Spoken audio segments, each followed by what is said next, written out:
fa manyan ma'aikatan gwamnati da kuma wasu celebrities na can suna ta faman hada kuɗin siyan iPhone 17. Da kwatsam sai muka hango mai sana'antu a babur har ya mallaki tashi. Labarin da ya jefa wasu da dama cikin cece kuce. Bacin wani bawan Allah ya hango wannan mai babur din fa dauke da wayan iPhone watan iPhone 17 Pro Max wanda kamfanin iPhone suka saki kwanan nan. Kun sani cewa kwanan nan kamfanin iPhone sun saki sabon wayan suna iPhone 17 wanda kimanin kuɗin ta ya kai dala 1,100 a kuɗin Najeriya wajen naira miliyan 1,600. A wani gajeren bidiyo da ya yawo a shafukan sada zumunta an ga wannan bawan Allah rike da wayan iPhone 17. Duba da yawon wannan bidiyo da mutane da dama sun tofa albarkacin bakin su. Inda wasu suke cewa ha kai ai shi kai wannan ai wayar fake ce. A inda wasu kuma suke cewa kai wannan ai dan kungiyar kare mutunci ne kawai ya samu kwaba ne ya samu. A inda wasu kuma suke ganin wannan wayar fa ba tashi bane an bashi ne kawai ya rike.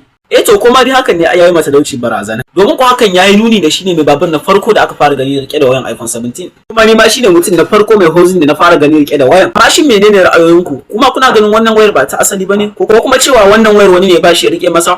Ku aje mana ra'ayoyinku a comment section. Allah subhanahu wataala ya samu dace.